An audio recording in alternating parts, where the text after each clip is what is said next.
சின்ன மருமகள் சீரியலோட upcoming episode என்னென்னு பார்க்கலாம். இங்கே தமிழ் செல்வி நினைக்கிறாங்க, சேது தான் என்னை புரிஞ்சுக்கல, நான் சொன்னதை நம்பலை. ஆனால் கருப்பண்ணன் ஆதாரத்தோடு வருவாங்க. அப்போ எல்லாருக்கும் புரிய வரும் இந்த மாப்பிள்ளை எப்படிப்பட்டவருன்னு. கண்மணியோட கல்யாணம் நல்லபடியாக நடக்கணும்னு நானும் தான் ஆசைப்பட்டேன். மாப்பிள்ளை நல்லவராக இருந்தால் நான் இதுக்காக மாப்பிள்ளையை பற்றியும் இல்லை மாப்பிள்ளை வீட்டில் உள்ளவங்கள பற்றியும் இப்படியெல்லாம் சொல்ல போகிறேன். என் அப்பா இந்த விஷயத்தில் கண்டிப்பாக உண்மையை தான் சொல்லியிருப்பாரு. என் அப்பா செல்லப்பாண்டி மேலே உள்ள கோவத்தில் இவங்க யாருமே நான் உண்மையவே சொன்னாலும் அதை பொய்யா தான் பார்ப்பாங்க, எதையும் நம்ப மாட்டாங்க. ஆனால் ஆதாரம்னு ஒன்று கிடைச்சா நம்பி தானே ஆகணும். எப்படியாவது கருப்பண்ண மாப்பிள்ளையை பற்றின உண்மையை கண்டுபிடிச்சி ஆதாரத்தோடு வந்து இந்த கல்யாணத்தை நிப்பாட்டுவாருன்ற நம்பிக்கையோடு இருக்கேன். இதுக்கு மேலே என்னால் என்ன செய்ய முடியும் அப்படின்னு யோசனை பண்ணிகிட்ருக்க. அங்கே வந்து சேது, என்ன நீ இன்னும் தூங்க போகலையா? எப்போ பார்த்தாலும் படிக்கணும்னு சொல்லுவேன், இன்னைக்கு எதையோ யோசனை பண்ணிகிட்ருக்க அப்படின்னு கேட்க, ஏங்க நான் தான் அந்த மாப்பிள்ளையை பற்றி சொன்னேன்ல, இந்த கல்யாணம் நடந்தால் கண்மணிக்கு தான் பிரச்சனைன்னு. நீங்கள் எதையுமே கண்டுக்காமல் இருக்கீங்க, அப்புறம் எப்படிங்க என்னால் போய் ரெஸ்ட் எடுக்க முடியும்னு கேட்குறாங்க. போதும் போதும், நான் அதெல்லாம் என் சின்னம்மா கிட்ட நல்லபடியாக மாப்பிள்ளையை பற்றி கேட்டு தெரிஞ்சுக்கிட்டு வந்துட்டேன். மாப்பிள்ளை ரொம்ப நல்லவரான். அது மட்டும் இல்லை, தெரிஞ்சவங்க தெரியாதவங்கன்னு எல்லார்கிட்டையும் விசாரித்தேன். மாப்பிள்ளை குடும்பத்தை பற்றியும் மாப்பிள்ளையை பற்றியும் யாருமே தப்பாக பேசலை. சொல்லப்போனால் மாப்பிள்ளை ரொம்ப பொறுப்பானவர். உங்கள் தங்கச்சியை நம்பி கல்யாணம் பண்ணி வைக்கலான்னு அவங்கெல்லாம் சொன்னதுக்கப்புறமாவும் நான் மறுபடியும் சந்தேகப்பட்டு இந்த கல்யாணத்தை நிப்பாட்டணும்னு நினச்சாலே எங்கள் அப்பாவால் தாங்கிக்க முடியாது. நீ போய் உன் வேலையை பாரு. நீ என்ன இந்த கல்யாணத்தில் வந்து கலந்துக்க போறியா? இல்லைல்ல, நீ கல்யாணத்துக்கும் வரப்போகிறதில்ல. உனக்கு உன் படிப்பு தான் முக்கியம்னு காலேஜுக்கு போகிற. அப்புறம் என்ன பெருசாக இங்கே கண்மணியோட வாழ்க்கையை பற்றி நீ இப்படிலாம் நினச்சிட்ருக்க? இந்த கல்யாணத்தை நிப்பாட்டணும்னு உங்கள் அப்பா செல்லப்பாண்டி இப்படி திட்டம் போட்டு கொடுத்தாரா? அதனால் உங்கள் அம்மா இதெல்லாம் சொல்லி நீ இந்த மாதிரி பிரச்சனை செய்யணும்னு நினைக்கிற, அதானே? உங்கள் அப்பா செல்லப்பாண்டி பணத்துக்கு ஆசைப்பட்டு என் அப்பா பேரை சொல்லி எல்லா இடத்துலையும் அங்கே இங்கேன்னு பணத்தை வாங்கி அவமானப்படுத்திட்டாரு. இப்போ நீ இந்த கல்யாணத்தை நிப்பாட்டி நல்ல பேர் வாங்கலான்னு நினைக்கிறியா, இல்லை எங்கள் குடும்பத்தை தலகுனிய வைக்கணும்னு நினைக்கிறியான்னு தெரிய மாட்டேங்குது. ஆனால் இந்த கல்யாணம் நடக்கும். நானே முன்னாடி நின்று நல்லபடியாக செஞ்சு வைப்பேன். நீ சொல்கிறத நான் நம்ப போகிறதும் இல்லை அப்படின்னு சொல்லும்போது, நீங்கள் உங்கள் தங்கச்சியோட கல்யாணத்துக்காக கஷ்டப்பட்டு எல்லா வேலையும் செஞ்சுட்டு வந்திருக்கீங்க. அதனால் நான் சொல்கிறத கேட்கவே உங்களுக்கு பிடிக்காது தான். என் கூட வாழக்கூடாதுன்னு என்னை பிரியணும்னு முடிவெடுத்த நீங்கள் நான் பேசுகிறதையா நம்ப போகிறீங்க, இல்லை நான் சொல்கிற உண்மையை தான் நீங்கள் வந்து கண்டுக்க போகிறீங்களா?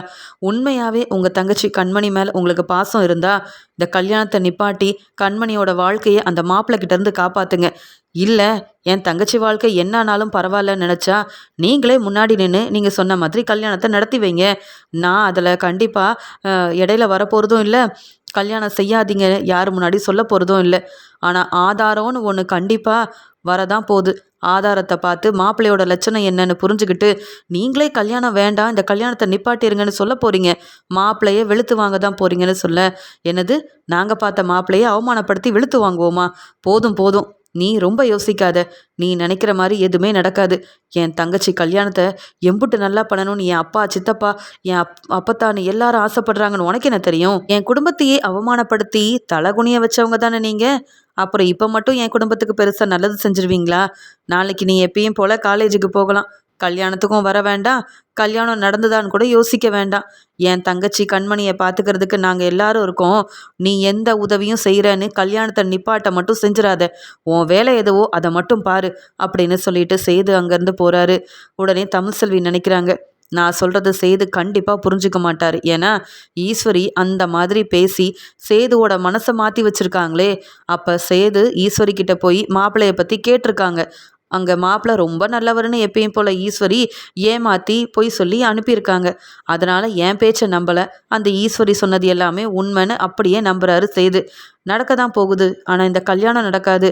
இங்கே நான் நினச்சது மட்டும்தான் நடக்க போகுது அப்படின்னு. என்ன இந்த கருப்பண்ணை இன்னும் வரலை?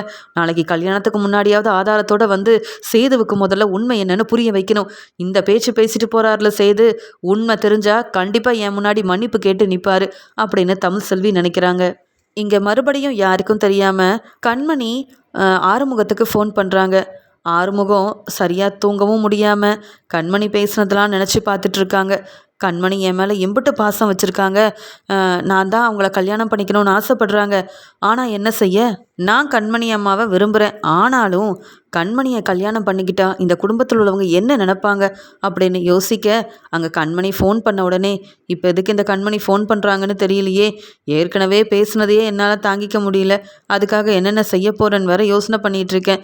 கண்மணி நினச்ச மாதிரியே என்ன கல்யாணம் பண்ணிக்கிட்டா அவங்க சந்தோஷமாக இருப்பாங்க, ஆனால் வசதியான வாழ்க்கையை அமைச்சு கொடுக்க முடியாது. இதெல்லாம் தெளிவாக பேசுகிற வேண்டிதான் அப்படின்னு ஃபோன் எடுத்த ஆறுமுகம், கண்மணி இப்போ எதுக்கு ஃபோன் பண்ணுற அப்படின்னு கேட்குற. ஆறுமுகம் இப்படி கேட்ட உடனே, என்ன ஆறுமுகம், நான் உங்களுக்கு ஃபோன் பண்ணக்கூடாதா? நான் சொன்னதெல்லாம் நீங்கள் செஞ்சிட்டிங்களா? எல்லா ஏற்பாடையும் செஞ்சிட்டிங்கல்ல? நாளைக்கு நீங்கள் தானே என்னை கல்யாணம் பண்ணிக்க போகிறீங்க. வேற ஒரு கோயிலில் நம்ம 2 பேரும் கல்யாணம் பண்ணிக்கிறதுக்கு எல்லா ஏற்பாடையும் நான் சொன்ன மாதிரி செஞ்சிட்டிங்களா அப்படின்னு கேட்கும்போது உடனே ஆறுமுகம் ரொம்ப அழ ஆரம்பிக்கிறாரு. கண்மணி, என்னால் ஒரு முடிவெடுக்கவே முடியல. நீங்கள் என்ன சொல்கிறீங்களோ அதெல்லாம் செய்யணும்னு ஆசையாக தான் இருக்குது. நீங்களும் நானும் கல்யாணம் பண்ணிக்கிட்டு யார் முகத்துலையாவது முழிக்க முடியுமா? இல்லை உரிமையோட இந்த வீட்டுக்கு மருமகனாக நான் வந்து நிற்க முடியுமா? அதெல்லாம் நடக்குமா? இல்லை உங்கள் வீட்டில் உள்ளவங்க தான் நடக்க விட்டுருவாங்களா? நான் மட்டும் உங்கள் கழுத்தில் தாலி கட்ட போகிறது சேது அண்ணனுக்கு தெரிஞ்சா அவ்வளவுதான். என்னையும் என் குடும்பத்தையும் சும்மா விட மாட்டார். இதெல்லாம் வேண்டாமே. உங்கள் அப்பா நல்லா விசாரித்து நல்ல மாப்பிள்ளையாக வசதியான ஒரு வீட்டுக்கு நீங்கள் மருமகளாக போகிறீங்க. அந்த சந்தோஷத்தோட நீங்கள் அந்த மாப்பிள்ளையை கல்யாணம் பண்ணிக்கிட்டீங்கன்னா வசதியான வாழ்க்கை, சந்தோஷமாக நீங்கள் உங்கள் அப்பா பேச்சை கேட்ட ஒரு நிம்மதியோடு அங்கே வாழலாம்.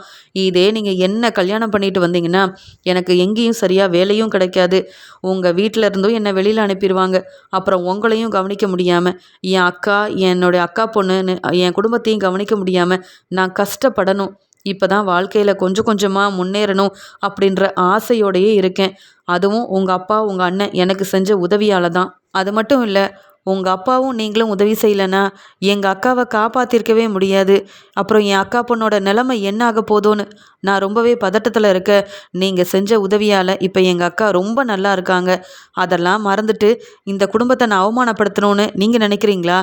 நீங்கள் செஞ்சது எவ்வளோ பெரிய நல்ல உதவின்னு எனக்கு மட்டும்தான் தெரியும். என்னால் உங்களை கல்யாணம் பண்ணிக்க முடியாது. நீங்கள் ஃபோன் பண்ணதும் நல்லது தான். அதனால தான் நான் தெளிவாக என் மனசில் என்ன இருக்குன்னு என்னால் பேச முடியுது. கண்மணி, நீங்கள் உங்களை பற்றி மட்டும்தான் யோசிக்கிறீங்க. ஆனால் நீங்கள் என்ன கல்யாணம் பண்ணால் பிரச்சனை உங்களுக்கு இல்லை, எனக்கும் என் குடும்பத்துக்கும் தான் நிறைய பிரச்சனை வரும். அதுக்காக தான் நான் எந்த ஏற்பாடும் செய்யலை. உங்களை கல்யாணம் பண்ணிக்கணும்னு நான் நினச்சது உண்மை, உங்களை விரும்பினது உண்மை, இப்பயும் விரும்பிட்டு இருக்கேன். ஆனால் உங்கள் நல்ல வாழ்க்கைக்காக நான் அமைதியாகவே இருந்துடுறேன் அப்படின்னு சொல்லி பேச, போதும், பேச வேண்டியதெல்லாம் பேசிட்டீங்களா? இதே தான் நீங்கள் மாற்றி மாற்றி பேசுகிறீங்களே தவிர்த்து என்னை பற்றி நீங்கள் யோசிக்க மாட்டேங்கிறீங்க. நீங்களும் நானும் கல்யாணம் பண்ணால் இந்த சொத்து பணம் எல்லாமே உங்களுக்கு தான் வரும். எனக்கு செய்கிற வேண்டிய பணம் சொத்து எல்லாமே கண்டிப்பாக எங்கள் அப்பா உங்களுக்காக கொடுப்பாரு. உங்கள் அக்கா குடும்பத்தை மட்டும் இல்லை, என்னையும் நீங்கள் ரொம்ப நல்லா பார்த்துக்கலாம். வசதி வாய்ப்பு எல்லாம் தேடி வரதான் செய்யும். எங்கள் அப்பா எனக்காக உங்களையும் மன்னிச்சிருவாரு. அந்த நம்பிக்கை எனக்கு இருக்குது. கண்டிப்பாக என் அப்பா மனசு மாறிடுவார். என் அப்பத்தா என் அம்மானு எனக்காக பேசி என் அப்பாவை சமாளிச்சிருவாங்க. நம்ம 2 பேரையுமே எங்கள் வீட்டில் உள்ளவங்க ஏற்றுப்பாங்க. நீங்கள் நினைக்கிற மாதிரி நடக்காது. எனக்குன்னு ஒரு வசதியான வாழ்க்கையை உங்களால் அமைச்சு கொடுக்க முடியும். அதை எங்கள் அப்பா கண்டிப்பாக செய்வார். என் மனசில் என்ன இருக்குன்னு தமிழ்செல்வி அண்ணிக்கிட்ட சொல்லி உதவி கேட்டேன். அவங்களும் எந்த உதவியும் செய்யலை. என் அண்ணங்கிட்டையும் என் அப்பா கிட்டேயும் உண்மையை சொல்லலான்னா அவங்க என் மேலே ரொம்ப நம்பிக்கையாக இருக்காங்க. இந்த கல்யாணம் நல்லபடியாக நடக்கணுன்ற ஆசையில் எல்லா ஏற்பாடையும் செய்கிறாங்களே தவிர்த்து என் மனசில் என்ன இருக்குன்னு அவங்க புரிஞ்சிக்கல. நீங்கள் என்ன கல்யாணம் பண்ணிக்கலனாலும் இந்த கல்யாணத்தை நானே உண்மையை சொல்லி நிப்பாட்டலான்னு முடிவெடுத்துட்டேன். அது மட்டும் இல்லை, இந்த மாப்பிள்ளை நல்லவராகவே இருக்கட்டுமே, ஆனால் என் மனசில் இருக்கிறது நீங்கள் தான். உங்களை பிடிச்சி போய் தான் உங்களை விரும்பி கல்யாணம் பண்ணிக்கணும்னு ஆசைப்பட்டுட்ருக்கேன். பேசாமல் நாளைக்கு காலையில் எல்லார்கிட்டையும் உண்மையை சொல்லி இந்த கல்யாணத்தை நான் நிப்பாட்டிடுறேன். அதுக்கப்புறமாவது உண்மையாக என்னை விரும்பினதுக்கு என்னை கல்யாணம் பண்ணிப்பீங்களா அப்படின்னு சொல்லி கேட்கும்போது அதுக்கு எந்த பதிலுமே பேசாமல் இருக்கிறாரு ஆறுமுகம். உடனே கண்மணி சொல்கிறாங்க, நாளைக்கு நான் கல்யாணத்துக்குன்னு கண்டிப்பாக கிளம்பி வருவேன். எனக்கு நீங்கள் தான் டிரைவராக இருக்கணும். உங்கள் காரில் தான் நான் அங்கே வந்து கோயிலுக்கு வருவேன் கல்யாணத்துக்கு. அந்த சமயம் யாருக்கும் தெரியாமல் வேறு கோயிலில் கூட்டிகிட்டு போய் நீங்கள் என்ன கல்யாணம் பண்ணிக்கணும். அப்படி நீங்கள் செய்யலைன்னா அங்கே வந்தவங்க சொந்தக்காரங்க எல்லார் முன்னாடியுமே நான் ஆறுமுகத்தை தான் விரும்புகிறேன், இந்த கல்யாணத்தில் எனக்கு விருப்பமே இல்லைன்னு என் அப்பா முன்னாடி மட்டும் இல்லை எல்லார் முன்னாடியும் சொல்லுவேன். அதுக்கப்புறம் என்ன நடக்குன்னு உங்களுக்கு தெரியும்ல. பிரச்சனை ரொம்ப பெருசாகும். அதுக்கு நீங்கள் என்னை கல்யாணம் பண்ணிக்கிட்டீங்கன்னா எப்படியோ இங்கே வந்து கண்மணிக்கு கல்யாணம் ஆயிடுச்சுன்னு கொஞ்சம் கோவப்பட்டாலும் அப்புறம் மன்னிச்சு நம்ம 2 பேரையும் ஏற்றுப்பாங்க. ஆனால் கல்யாணம் பண்ணிக்கிறதுக்கு முன்னாடியே நீங்களும் நானும் விரும்புகிறதெல்லாம் சொன்னால் என் அண்ணன் உங்களையும் சும்மா விட மாட்டாங்க, என்னையும் சும்மா விட மாட்டாங்க. அது மட்டும் இல்லை, என் குடும்பம் அப்பயும் அவமானப்பட்டு தான் நிற்பாங்க. எனக்கு என் குடும்பத்து மேலே அக்கறை இருக்குது. ஆனால் அதை விட நான் உங்களை அதிகமாகவே விரும்புகிறேன், உங்களை கல்யாணம் பண்ணிக்கணும்னு ஆசைப்பட்றேன். அதுக்காக இந்த கல்யாணத்தை நிப்பாட்ட நான் என்ன வேணாலும் செய்வேன் ஆறுமுகம். இப்போ நான் ஃபோனை வைக்கிறேன். நீங்களே யோசித்து ஒரு நல்ல முடிவாக எடுங்க. நான் என்ன செய்யணுன்றத காலையில் உங்கள் காரில் நான் வருவேன்ல, அப்போ நீங்கள் என்கிட்ட தெளிவாக சொல்லுங்கள், சரியா? இப்போ நல்லபடியாக ரெஸ்ட் எடுங்க அப்படின்னு சொல்லிட்டு ஃபோனை வச்சிடுறாங்க. இந்த கண்மணி ஒன்றும் புரிஞ்சிக்காம என்னென்னவோ செய்வேன்னு சொல்லிட்டு இருக்காளே, இவ்வளோ தைரியமாக பேசுனது மட்டும் இல்லாமல் நான் இப்படி தான் முடிவெடுப்பேன்னு என்கிட்ட சொல்ல, பேசாமல் நான் இங்கேருந்து கிளம்பி போனாதான் நல்லது போல். இங்கேயே இருந்தா அதுக்கப்புறம் கண்மணியை நான் விரும்புகிற விஷயம் தெரிஞ்சு சேதனை என்னை சும்மா விடவே மாட்டார். என் குடும்பத்துக்காக நான் இங்கே இருக்கவே கூடாது. அப்புறம் கண்மணி என்ன வேணாலும் பேசட்டும், என்ன வேணாலும் சொல்லட்டும், எனக்கு அதை பற்றி கவலையே இல்லை. ஆனால் கண்மணியை நான் கல்யாணம் பண்ணால் பிரச்சனை பெருசாயிரும், அதில் மட்டும் நான் ரொம்பவே உறுதியாக இருக்கேன் அப்படின்னு நினச்சிட்டு அங்கேருந்து கிளம்பி போயிடணும் அப்படின்னு நினைக்கிறாங்க. தன்னுடைய குடும்பத்துக்காகவும் இங்கே ராஜாங்கம் வீட்டில் உள்ள யாரும் அவமானப்பட்டு நிற்கக்கூடாதுன்றதுக்காகவும் இங்கே வந்து ஆறுமுகம் இப்படி ஒரு முடிவெடுக்கிறாரு. நான் இனியும் இந்த வீட்டில் இருக்கக்கூடாது, இவங்க எல்லாரும் என்னை நல்லா பார்த்துக்கிட்டாங்க, என் அக்காவோட ஹாஸ்பிட்டல் செலவுக்காக பணம் கொடுத்து என் அக்கா குணமாகறதுக்கு காரணமாக இருந்ததே இந்த வீட்டில் உள்ளவங்க தான். அப்படி இருக்க நான் எப்படி கண்மணி சொல்கிற மாதிரிலாம் செய்ய முடியும்? எனக்கு இந்த வேலையும் வேண்டாம், ஒன்றும் வேண்டாம், இங்கேருந்து நான் கிளம்பிடுறேன் அப்படின்னு இங்கே கண்மணி பேசின பேச்சால் வேறு என்ன செய்யன்னு தெரியாமல் இப்படி ஒரு முடிவெடுக்கிறாரு ஆறுமுகம். அந்த சமயம் ஆறுமுகம் அங்கேருந்து கிளம்பணும்னு நினைக்கும்போது அங்கே வந்து சேது, ஆறுமுகம் எங்கே கிளம்பிட்டு இருக்க அப்படின்னு கேட்க, இல்லைண்ணே எனக்கு வீடு வரைக்கும் போகணும்னு சொல்ல, அதான் அப்பா சொன்னாங்கல்ல கல்யாண வேலைலாம் நிறையா இருக்குது, இன்னைக்கு வேலைக்கு யாரும் வெளியில் இருந்து போக வேண்டாம், இங்கே இருக்கிற வேலையை பாருங்கன்னு, நீ என்ன வீட்டுக்கு போகணுன்னு சொல்கிற அப்படின்னு கேட்கும்போது, இல்லைண்ணே அக்காவை போய் பார்க்கணும், அக்கா பொண்ணை போய் பார்க்கணுன்னு சொல்லும்போது, அதெல்லாம் அவங்க நாளைக்கு கல்யாணத்துக்கு வரட்டுமே, நானே அவங்கள வர வைக்கிறேன், ஆனால் நீ எங்கேயும் போக வேண்டாம். இங்கே வந்து கருப்பு மாமாவும் எங்கே போனாருன்னு தெரில, நீயும் அங்கே எங்கேன்னு போயிட்டா அப்புறம் எனக்கு யார் துணையாக இருந்து வேலை செய்கிறதுக்கு இருக்கா? நீ இங்கேயே ஆறுமுகம், எங்கேயும் போயிடாத அப்படின்னு சொல்லிட்டு சேது ஆறுமுகம் எங்கேயுமே போகக்கூடாதுன்னு அங்கேயே நின்று பேசிகிட்டு இருக்காரு. கருப்பு தமிழ்செல்வி சொன்ன மாதிரியே மாப்பிள்ளை எங்கே வேலை செய்கிறாரோ அந்த இடத்துல போய் உண்மையை கண்டுபிடிக்கலான்னு போக அங்கே ஒவ்வொருத்தர்கிட்டையும் கருப்பு மாப்பிள்ளையை பற்றி விசாரிக்கிறாரு. இந்த விஷயம் மாப்பிள்ளைக்கு தெரிய வருது. அங்கே வேலை பார்க்குறவங்க இப்படி உங்களுக்கு கல்யாணமாக போகிற இடத்துலேருந்து யாரோ வந்து உங்களை பற்றி விசாரிக்கிறாங்க அப்படின்னு மாப்பிள்ளை கிட்ட சொல்லிடுறாங்க. இதை கேட்ட மாப்பிள்ளைக்கு ரொம்பவே கோவம் வருது. ஒருவேளை அப்பா சொன்ன மாதிரியே அந்த சேதுவாக தான் இருக்குமா? என் அப்பா பேசியும் ரொம்ப திமிரா இந்த சேது என்னை பற்றி விசாரிச்சுட்டு இருக்கானா அப்படின்னு கருப்பு போய் விசாரிக்கிறத மாப்பிள்ளை யாருன்னே தெரியாமல் இப்படி புரிஞ்சுக்கிறாரு. உடனே கண்மணிக்கு பார்த்த மாப்பிள்ளையும் அங்கே வேலை பார்க்குற எல்லார்கிட்டேயும் சொல்கிறாங்க, நான் அந்த ஹோட்டலோட ஓனராக இருக்கேன், என்னை பற்றி யாராவது தப்பாக சொல்லி என் கல்யாணம் நின்றுச்சுன்னா நீங்கள் யாரும் இந்த இடத்துல வேலை பார்க்க முடியாது. யாராக இருந்தாலும் முதல்ல அங்கேருந்து வெளியில் அனுப்பிடுங்க. என்னை பற்றி விசாரிக்க அங்கே யாருக்கும் தகுதியும் இல்லை, உரிமையும் இல்லை. என் கல்யாணம் முடிகிற வரைக்கும் என்னை பற்றின உண்மை யாருக்குமே தெரியக்கூடாது. யாராவது தேவையில்லாமல் எனக்கு பிரச்சனை செஞ்சு உங்களால் என் கல்யாணம் நின்று நாங்கள் அவமானப்பட்டோன்னா உங்கள் யாரையும் நான் சும்மா விடவே மாட்டேன் அப்படின்னு சொல்லிட்டு மாப்பிள்ளை ஃபோனை வச்ச உடனே தன்னுடைய அப்பாவை போய் பார்க்குறாரு.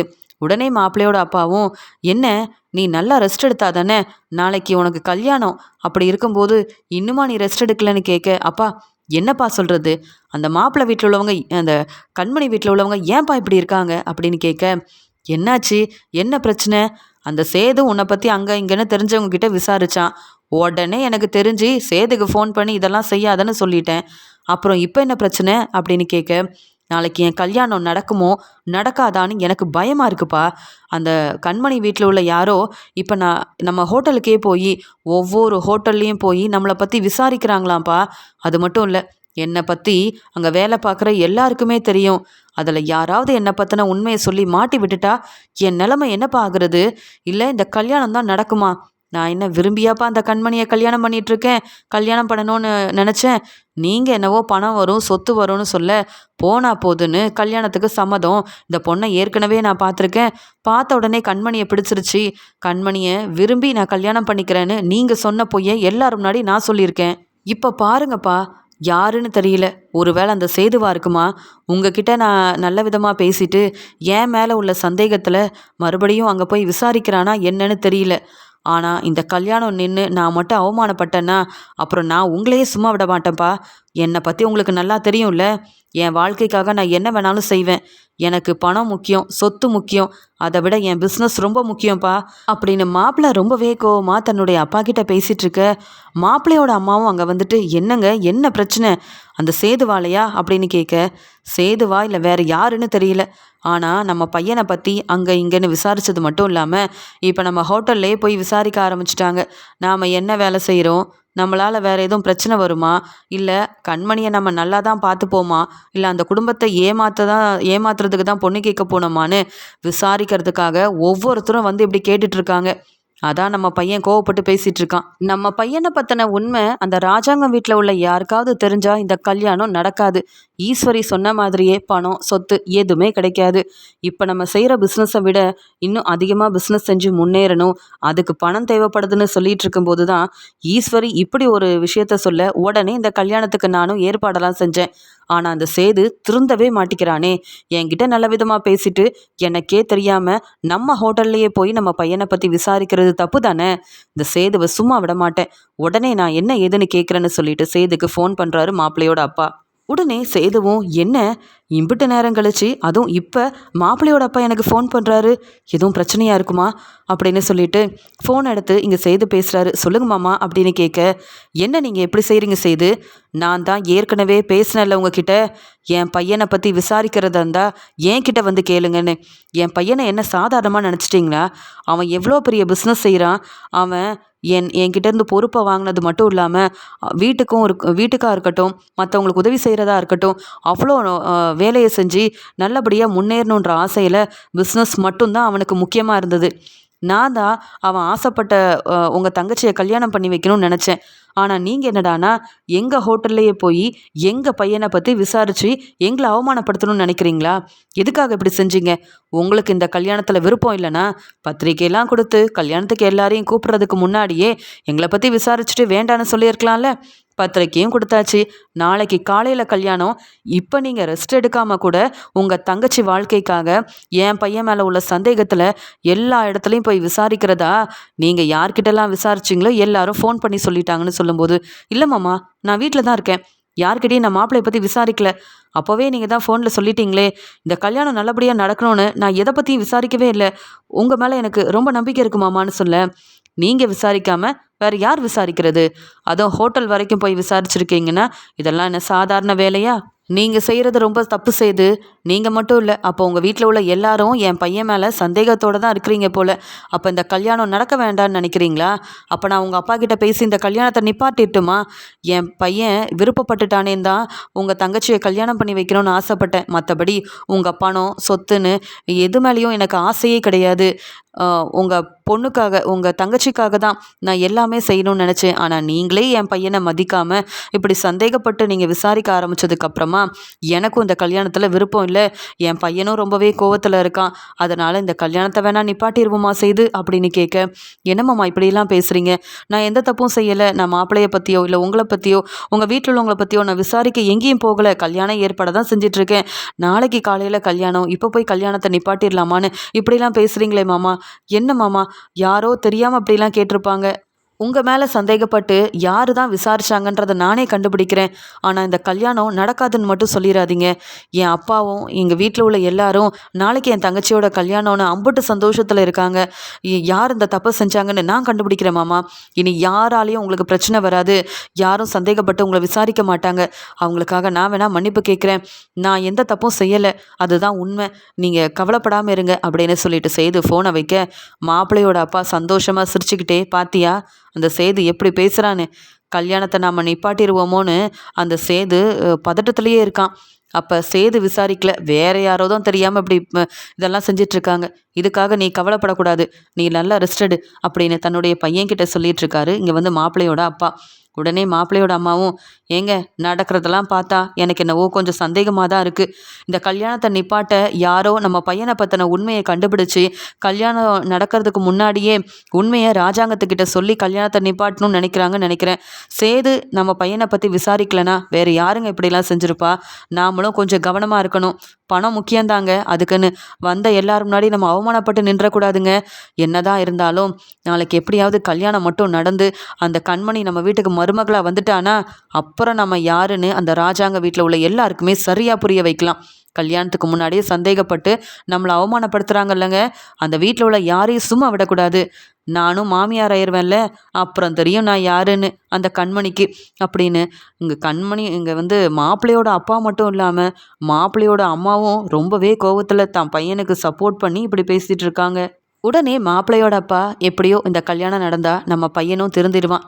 அதுக்கப்புறம் யாரெல்லாம் நம்ம பையனுக்கு பொண்ணு கொடுக்க மாட்டேன்னு சொல்லி கல்யாணம் நடக்காமல் நம்ம கஷ்டப்பட்டோமோ அந்த ஒரு நிலமை வராதில்ல. நம்ம சொந்தக்காரங்க கூட நம்ம பையனை தெரிஞ்சுக்கிட்டு யாராவது பொண்ணு கொடுக்க முன் வந்தாங்களா? எப்படியோ இந்த குடும்பத்தை ஏமாற்றிட்டோம், கல்யாணமும் நல்லபடியாக நடக்கட்டும். அப்புறம் என்ன, நமக்கு வர வேண்டிய பணம் சொத்து எல்லாம் வந்ததுக்கப்புறமா நம்ம வேலை என்னன்னு எல்லாருக்கும் புரிய வைக்க வேண்டியதான் அப்படின்னு சொல்லி திட்டம் போட்டு ஏமாத்துறதெல்லாம் ஒரு திட்டம் போட்டு சரியாக இந்த ராஜாங்க குடும்பத்தை ஏமாற்றணும் அப்படின்னு சொல்லி இங்கே மாப்பிள்ளையோட அப்பா மாப்பிள்ளையோட அம்மானு 3 பேரும் உட்காந்து பேசி சிரிச்சிட்டு இருக்காங்க. கண்மணி எதிர்பார்க்குறாங்க, நான் சொன்ன மாதிரியே ஆறுமுகத்தோட காரில் தான் நான் கல்யாணத்துக்காக கிளம்பி போகணும்னு. அப்பத்தா இங்கே மோகனான்னு எல்லாரும், என்ன கண்மணி நீ இன்னைக்கு எம்புட்டு அழகாக இருக்க தெரியுமா? இன்னைக்கு தான் கல்யாண சந்தோஷம் உன் முகத்திலேயே தெரியுது அப்படின்னு சொல்ல கண்மணி நினைக்கிறாங்க, ஆமாம் நான் ஆறுமுகத்தை கல்யாணம் பண்ணிக்க போகிறேன், அந்த சந்தோஷம் என் முகத்தில் தெரிய தானே செய்யும். இன்னைக்கு நான் விரும்பின ஆறுமுகத்தை கல்யாணம் பண்ணிக்கிட்டு உண்மையை எல்லார் முன்னாடியும் நான் சொல்ல போகிறேன். அதனால தான் நான் இம்புட்டு சந்தோஷமாக இருக்கேன். அப்புறம் பார்த்த மாப்பிள்ளையவா நான் கல்யாணம் பண்ணிக்க போகிறேன். அந்த மாப்பிள்ளைய எனக்கு பிடிக்கவும் இல்லை, மாப்பிள்ளைய நான் கல்யாணம் பண்ணிக்கணும்னு நினைக்கவும் இல்லை. என் மனசில் என்ன இருக்குன்னு யாருமே புரிஞ்சிக்கலல்ல. ஆனால் நான் சந்தோஷமாக இருக்கிறதுக்கு காரணம் ஆறுமுகம் என்னை கல்யாணம் பண்ணிக்க போகிறாரு அப்படின்னு சொல்லி நினைக்கும்போது ஆறுமுகமும் அங்கே நிற்கிறாங்க.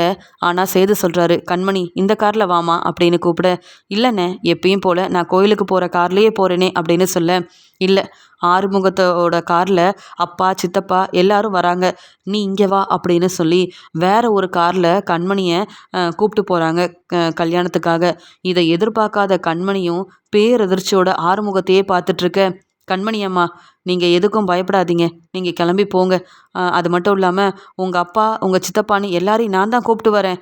கல்யாணம் இன்றைக்கி ரொம்ப நல்லபடியாக நடக்க போகுது அப்படின்னு ஆறுமுகம் சொன்னதை கேட்டுட்டு பேரதிர்ச்சியோடு நிற்கிறாங்க கண்மணி. அங்கே எல்லாருமே ஒவ்வொரு கார்லேயும் கல்யாணத்துக்காக கிளம்பி போக இது எல்லாத்தையும் தமிழ்செல்வி பார்த்துட்ருக்காங்க. எல்லாரும் எம்புட்டு சந்தோஷமாக மாப்பிள்ளை ரொம்ப நல்லவருன்னு கண்மணிக்கு இன்றைக்கி கல்யாணம் நடக்க போகுதுன்னு கிளம்பி போகிறாங்க. நான் என்ன செய்ய போகிறேன்னு தெரியல அப்படின்னு நினச்சிட்டு இருக்கும்போது வசந்திக்கு ஃபோன் பண்ணுறாங்க. தமிழ்செல்வி என்ன நடக்குதாங்க? பிரச்சனையை நான் பார்த்துக்கிறேன்னு சொன்னியே, ஆதாரம் கிடச்சிருச்சா? உண்மையை கண்டுபிடிச்சிட்டியா?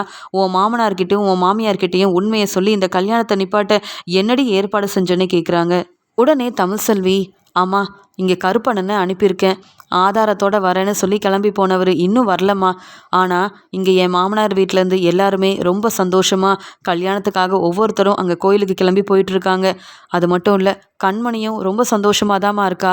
ஆனால் இந்த கல்யாணம் நடக்கவே கூடாது, நான் பார்த்துக்கிறமான்னு சொல்ல, நான் வேணும்னா வரட்டுமா தமிழ்செல்வின்னு கேட்கும்போது, நானே அந்த கல்யாணத்துக்கு வரக்கூடாது அப்படின்னு சேது சொல்லிட்டாரு, நாம் 2 பேரும் போனால் சரிப்பட்டு வராது, முதல்ல கருப்பண்ணை வரட்டும், அதுக்கப்புறம் நீ வரணுமா வேண்டாமான்னு யோசிச்சு நான் உனக்கு ஃபோன் பண்ணுறேம்மா அப்படின்னு இங்கே பேசிகிட்டு இருக்காங்க வசந்தி கிட்ட. அந்த சமயம் சித்ராவும் ஈஸ்வரியும் இதை கேட்டுட்டு தமிழ்செல்வி கிட்ட வராங்க. என்ன தமிழ்செல்வி, கல்யாணத்தை நிப்பாட்ட போறியா? ஆமாம், எதுக்கு இது உனக்கு தேவையில்லாத வேலை? நீ படிச்சியா, நல்லபடியாக பெரிய டாக்டர் ஆனியான்னு உன் வேலையை பார்க்காம நீ எதுக்கு கண்மணியோட கல்யாணத்தை நிப்பாட்டணும்? ஏன் உனக்கு கண்மணி மேலே அவ்வளோ கோவம் அப்படின்னு சொல்லும்போது, போதும் நீங்கள் என்னெல்லாம் செஞ்சு வச்சுருக்கீங்கன்னு எனக்கு நல்லா தெரியும்.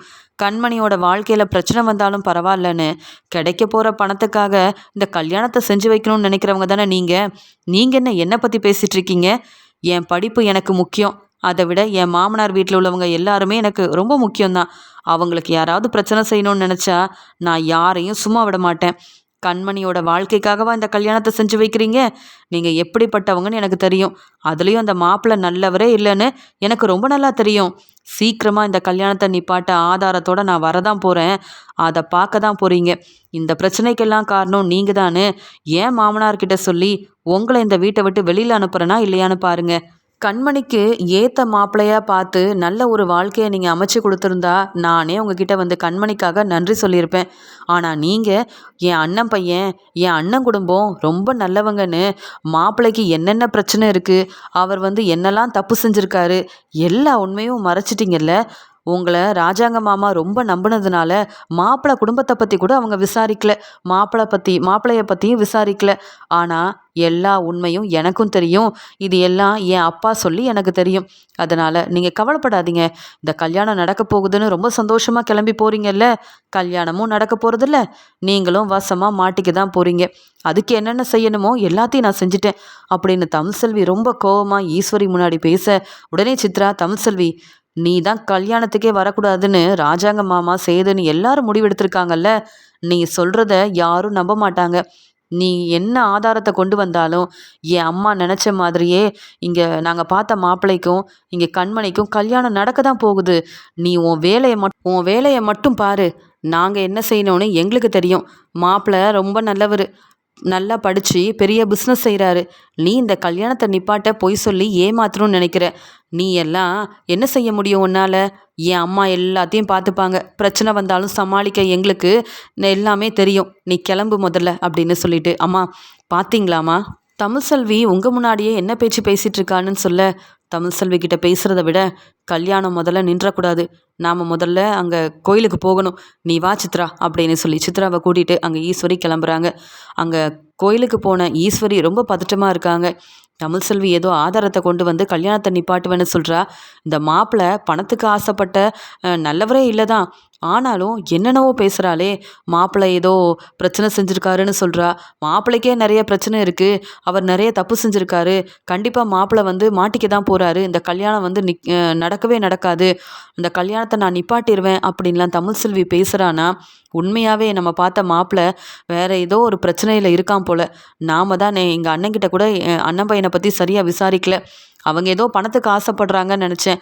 ஆனால் அவனுக்கு என்னென்ன பிரச்சனை இருக்குது, அவன் என்ன தப்பு செஞ்சுருக்கான்னு எனக்கே தெரியாதே.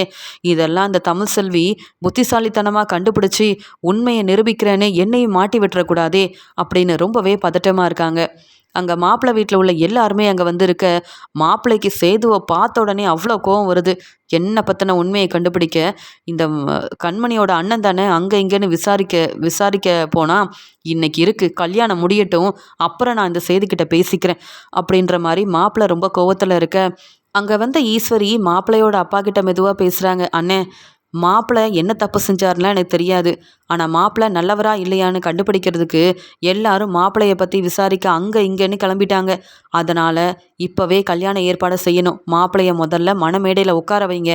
கல்யாணத்தை முடிச்சுட்டு என் பொண்ணு வெளியூர் போகிறதுனால சீக்கிரமாக நாங்கள் இங்கேருந்து கிளம்பணுன்னு இங்கே கல்யாணத்தை நல்லபடியாக முடிச்சுட்டு இங்கேருந்து கிளம்பிடுங்க. அதுக்கப்புறம் உங்களுக்கு சேர வேண்டிய பணம் சொத்து தானாக உங்களை தேடி வரும் அப்படின்னு சொல்ல, மாப்பிள்ளையும் மணமேடையில் போய் உட்கார்றாரு. ஈஸ்வரி நினைக்கிறாங்க, கொஞ்சம் நேரம்தான் இருக்குது, இந்த கல்யாணம் மட்டும் நடந்துருச்சு, அப்புறம் யாராலையும் ஒன்றும் செய்ய முடியாது. அந்த தமிழ்செல்வி என்ன பெருசாக ஆதாரத்தை கொண்டு வந்து கல்யாணத்தை அவளால் எப்படி நிப்பாட்ட முடியும்? பார்க்க தானே போகிறேன்னு. என்னதான் பதட்டமாக இருந்தாலும் ஈஸ்வரி தமிழ்செல்வி இந்த கல்யாணத்துக்கு வரவே கூடாது, தமிழ்செல்வியால் கண்டிப்பாக இந்த கல்யாணம் நிற்கவே கூடாதுன்னு யோசிக்கிறாங்க. மாப்பிள்ளை ரொம்ப சந்தோஷமாக இந்த கல்யாணத்துக்கு ஒத்துக்கிட்ட மாதிரி கண்மணியை பார்த்து சிரிச்சுக்கிட்டே உட்காந்துருக்காரு. ஆனால் கண்மணி இந்த கல்யாணம் எனக்கு பிடிக்கலன்னு சொல்லி அங்கே மணமேடையில் மாப்பிள்ளை உட்காரும்போது கண்மணி எந்திரிக்கிறாங்க. உடனே இங்கே ராஜாங்கமும், என்னம்மா கண்மணி, என்ன நீ மணமேடையிலேருந்து இறங்கக்கூடாதுமா, நீ அங்கேயே இரு அப்படின்னு சொல்லும்போது, அப்பா எதுக்குப்பா தேவையில்லாமல் நீங்கள் இப்படிலாம் பேசுகிறீங்க, எனக்கு இந்த கல்யாணத்தில் விருப்பம் இல்லை அப்படின்னு வந்த எல்லார் முன்னாடியும் கண்மணி பேசுகிறாங்க. உடனே மாப்பிள்ளைக்கு ரொம்ப கோவம் வருது. மாப்பிள்ளை நினைக்கிறாரு, இந்த பொண்ணு வீட்டில் உள்ள எல்லாரும் இப்படி தான் இருப்பாங்க போல், இதுக்காக தான் இவ்வளோ ஏற்பாடு செஞ்சு நானும் இங்கே வந்தடா என்ன இந்த கண்மணி இப்படி பேசிகிட்டு இருக்கா, இவளை நான் கல்யாணம் பண்ணிக்கிறதே பெருசு, இதில் இவளாம் கல்யாணத்தை நிப்பாட்டணும்னு நினச்சி பிரச்சனை செய்கிறாளா அப்படின்ற மாதிரி பார்க்க, உடனே கண்மணி சொல்கிறாங்க, என்ன ஆறுமுகம், நீங்கள் யாரோ மாதிரி நின்றுட்டுருக்கீங்க, இங்கே வாங்க ஆறுமுகம்னு சொல்ல எல்லாருமே திருன்னு முழிக்கிறாங்க. உடனே ஈஸ்வரியும், கண்மணி, இத்தனை பேர் முன்னாடி நீ என்ன செஞ்சிட்ருக்க, உனக்கு கல்யாணம் நடக்க போகுதுன்னு இங்கே ராஜாங்கம் மற்ற எல்லாருமே எம்பிட்டு சந்தோஷத்தில் இருக்காங்க. உன் அப்பாவை அவமானப்படுத்தணும்னு நினைக்கிறியா? கல்யாணம் பிடிக்கலன்னா நீ முன்னாடியே சொல்லியிருக்கணும். இம்புட்டு தூரம் வந்ததுக்கப்புறமா என்ன நீ பேசிகிட்டு இருக்க? நீ அமைதியாக இரு. இந்த கல்யாணம் நல்லபடியாக நடக்கணும்னு சொல்ல. போதும் சித்தி, யார் பேச்சையும் கேட்க நான் தயாராக இல்லை. எனக்கு என் வாழ்க்கை தான் முக்கியம். யாரையும் நான் நம்புகிற மாதிரியும் இல்லை. நான் இப்போ ஒரு உண்மையை சொல்ல போகிறேன்னு சொல்ல, அங்கே உடனே அப்பத்தாவும் அழுதுகிட்டே, கண்மணி வேண்டாமா, நீ அமைதியாயிரு அப்படின்னு சொல்ல, மோகனாவும், கண்மணி உனக்கு என்ன பிரச்சனை? நான் தான் இந்த கல்யாணத்தில் உனக்கு விருப்பம் இருக்கான்னு கேட்டப்போ அமைதியாக இருந்த, இப்போ வந்து என்னென்னவோ பேசிகிட்டு இருக்க. அப்படி உன் மனசில் என்ன தான் இருக்குன்னு முன்னாடியே சொல்லியிருக்க வேண்டியதானேன்னு கேட்க, அதான் இப்போ சொல்கிறேன். வீட்டில் நான் என்ன யோசித்தேன், என் மனசில் என்ன இருக்குன்னு சொல்லியிருந்தா நீங்கள் என்ன நான் விருப்பப்பட்ட கல்யாணத்தையே செஞ்சு வச்சுருப்பீங்க? அந்த மாதிரி எதுவுமே நடந்திருக்காதுன்னு தெரியும். என் மனசில் என்ன இருக்குது, நான் யாரை விரும்புகிறேன்னு எல்லார் முன்னாடியும் சொல்லி, எனக்கு இப்போவே நான் விரும்புகிறவரோட நீங்கள் கல்யாணம் பண்ணி வைக்கணும் அப்படின்னு சொல்கிறாங்க.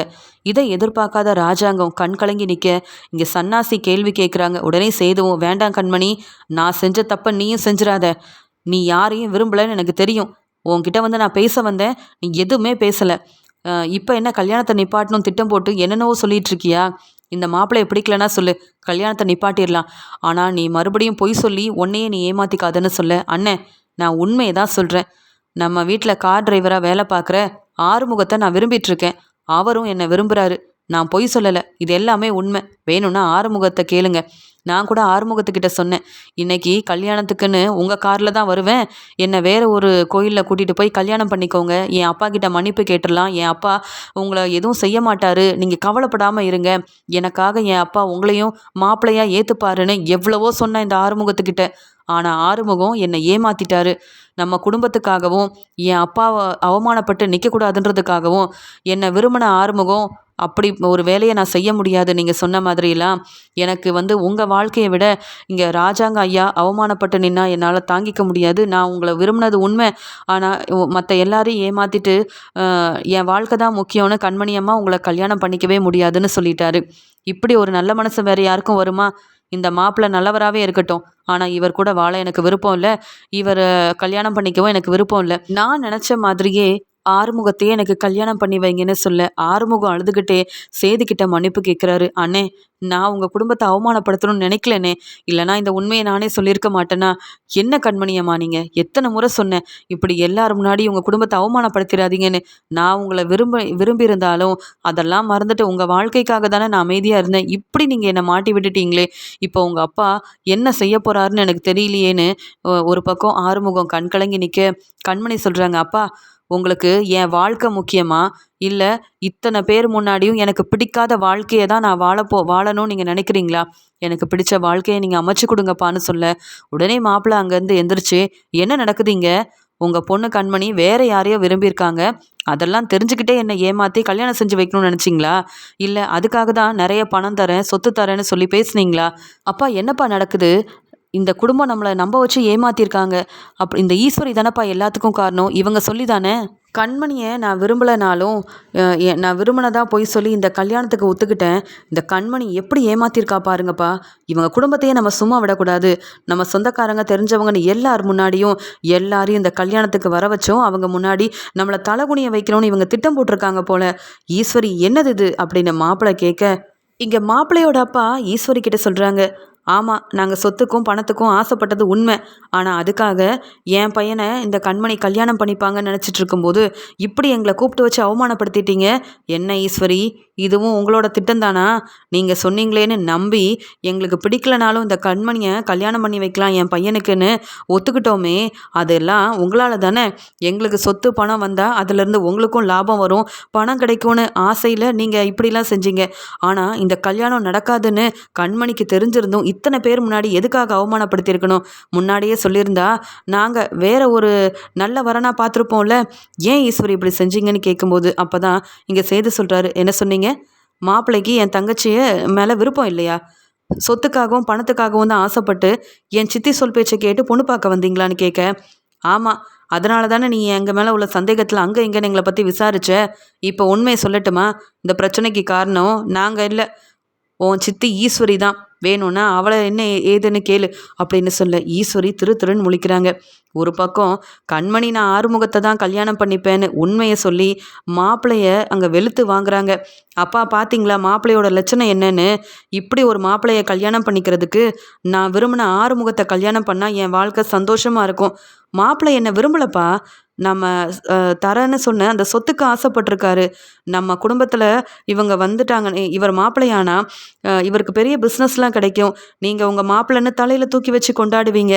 இவருக்கும் மாப்பிள்ளையா வந்ததுனால பெரிய லாபம் கிடைக்கும்னு நினச்சி இந்த கல்யாணத்துக்கு ஒத்துக்கிட்டாரு. இந்த மாப்பிள்ளைக்கு என் மேலே அக்கறையும் இல்லை, மாப்பிள்ளை என்ன விரும்பவும் இல்லை. இப்படி ஒரு மாப்பிள்ளைய நான் கல்யாணம் பண்ணிக்கிட்டு கஷ்டப்படணுமாப்பா? இந்த வாழ்க்கை எனக்கு வேண்டாம் அப்படின்னு மாப்பிள்ளைய வெளுத்து வாங்குறாங்க கண்மணி. என் சித்தி சொன்னதெல்லாம் கேட்டுக்கிட்டு நீ வந்து பொண்ணு கேட்க வருவ, அதுலேயும் என்னை பார்த்த உடனே நீ விரும்பிட்ட, என்ன தான் கல்யாணம் பண்ணிக்க போகிறேன்னு பேசுனியே. நீ எல்லாம் உன்னெல்லாம் சும்மா விடக்கூடாது. ஏமாத்தின உன்னையும் என் ஈஸ்வரி சித்தியவும் சும்மாவே விடமாட்டேன் அப்படின்னு வெளுத்து வாங்கினது மட்டும் இல்லாமல் ஆறுமுகம் செஞ்ச நல்லது எல்லாத்தையுமே சொல்லி புரிய வச்சு ஆறுமுகத்தையே கல்யாணம் பண்ணிக்கணும் அப்படின்னு மாப்பிள்ளைய பற்றின உண்மை, மாப்பிள்ளை பணத்துக்காக ஆசைப்பட்டு தான் கல்யாணத்தை செஞ்சுக்கிறேன்னு ஒத்துக்கிட்டாருன்னு இங்கே வந்து மாப்பிள்ளையோட அப்பா கோவத்தில் பேச உண்மை என்னன்னு தெரிஞ்சுக்கிட்டு இந்த மாப்பிள்ளை கண்டிப்பாக கண்மணியை நல்லபடியாக பார்த்துக்க மாட்டாரு. இந்த கல்யாணமே என் பொண்ணு கண்மணிக்கு வேண்டாம் அப்படின்னு கண் கலங்கிக்கிட்டே கல்யாணத்தை நிப்பாட்டிடுறாரு ராஜாங்கம். அதே சமயம் கண்மணி சொன்னதை ஏற்றுக்கவும் முடியல. என் வீட்டில் டிரைவராக வேலை பார்க்குற அந்த ஆறுமுகத்தை கண்மணி விரும்பி ஆறுமுகத்தை தான் கல்யாணம் பண்ணுவேன்னு சொல்கிறாளே கண்மணி, இதில் நான் யோசித்து என்ன முடிவு எடுக்கிறதுன்னு எனக்கே தெரியலையே. நல்லபடியாக கண்மணியோட கல்யாணம் நடக்க போகுதுன்னு ஆசைப்பட்டுட்டு இருந்தேன், இப்படி நடந்துருச்சு அப்படின்னு தலை குனிஞ்சு நிற்கிறாரு ராஜாங்கம். அதே சமயம் மாப்பிள்ளை ஏமாத்துறதுக்கு தான் கல்யாண ஏற்பாடு செய்ய சொல்லியிருக்காருன்னு தெரிஞ்சுக்கிட்டு மாப்பிள்ளையவும் மாப்பிள்ளை வீட்டில் உள்ள எல்லாரையும் கண்மணி வெளுத்து வாங்கினதால மாப்பிள்ளை கண்மணி முன்னாடி அவமானப்பட்டு தலை குனிஞ்சு நிற்கிறாங்க.